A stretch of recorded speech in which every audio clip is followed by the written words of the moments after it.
Are you finding yourself bored with your job? Having a hard time making your car go in that direction? Well, you're not alone. Many of us are happy just to have a job, but it doesn't mean we actually enjoy it. There's a study out by the Conference Board that found job satisfaction ratings are at just 45%. That's the lowest in 22 years of surveys. We're not bored with our jobs at all, are we? No, actually, we do call this a half hour of fun. So. Oh, absolutely. Love it. Yeah. Love it. Love it. It is pretty fun. Hey, we wanted to know, though, why do people think that they're bored with their job and what should they be doing about it? And we jumped on our Smart Family 15 Facebook page to ask you about it. And Danielle Hoover says, find something you love doing and feel like you can do well. And if you don't think you can be the best at what you're doing, well, then it might not be the right fit for you. Well, Renee says, know that every job is important, no matter what it is, and imagine the world watching your performance. Alicia says, Alicia also adds, to do your work that you're passionate about and would do even if there was not a paycheck. When you seek that, it becomes your purpose and fall in love with your work. The paycheck is just an added bonus. Wow, what a dream come true, Alicia. I love that. Definitely, I'm sure many people are seeking that type of job. So join in on the conversation. You can find us on facebook.com/smartfamily15. We're reading your comments, Connie. All right, thanks, Steph. Well, joining us now is life coach Aisha Cogborn with 5 ways to fall back in love with your job. Nice to see you. Good to see you too again, Connie. Have there been times where you go, okay, this really isn't the job for me, I'm not having too much fun, but then found your way back?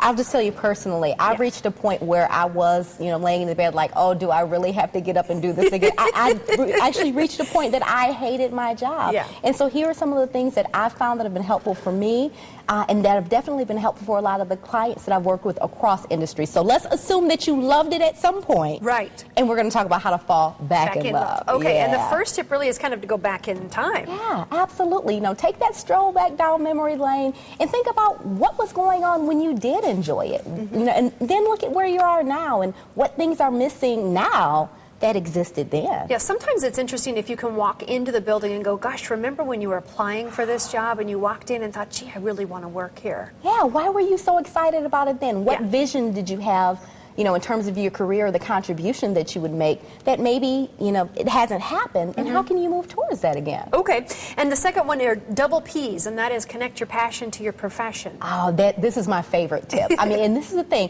When you think about the things that you're really passionate about, right, how wonderful is it when you can do what you love and get paid for it? But you say, well, but I love this and my job is something completely different. So 2 things might happen. One, it could end up being something that you do on the side, or you could actually find a way to incorporate that into your job, even if it's something that you do on top of your current responsibilities. Yeah, they always say, do what you love and success will follow. Absolutely. I love to run my mouth. I'm a professional speaker now, but even when that wasn't a part of my job and I was in corporate America, right, one of the things I would do, I started recruiting.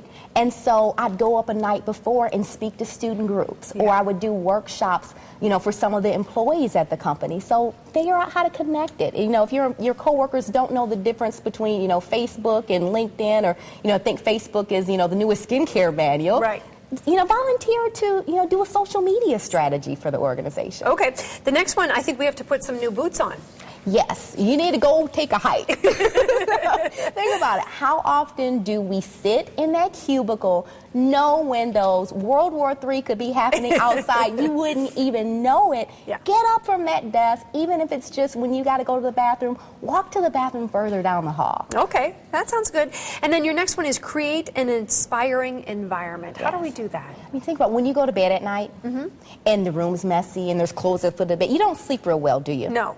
Well, it doesn't work that well when you walk into your office and there's junk all over the place and your pen is crappy and, it just doesn't inspire you. Yeah. So it could be something as little as get yourself a nice pen to write with. Have pictures from your favorite vacation around the room. Definitely clean it up. I've actually heard someone say that if you have to find purpose, that if you really want a goal and you want to remember why you're there, put a picture of Italy on the wall to go, this is what I'm working towards, or whatever it might be. I'm big on vision boards, so that definitely helps. Okay, and then stay connected to your purpose, and that again kind of goes back to your passion, doesn't it? Absolutely. So when you think about your passion, though, that's the things, what gets you really excited or really angry?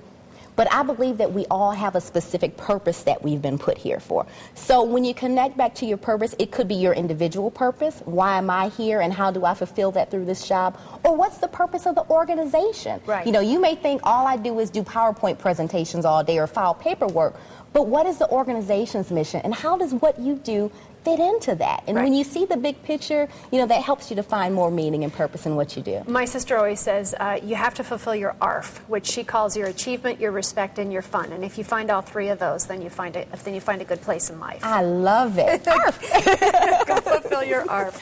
Aisha, thanks so much for being with us. Oh, thanks for having me back, Aisha Connie. Cogborn, always nice to have her here. Hey, we have even more information on our website for you. 10 ways to tank your career. We could go the opposite direction. Just go to abc15.com. Find us under the lifestyle section at the top of the page. Daphne. Oh, some good stuff there. Well, still to come on Smart Family.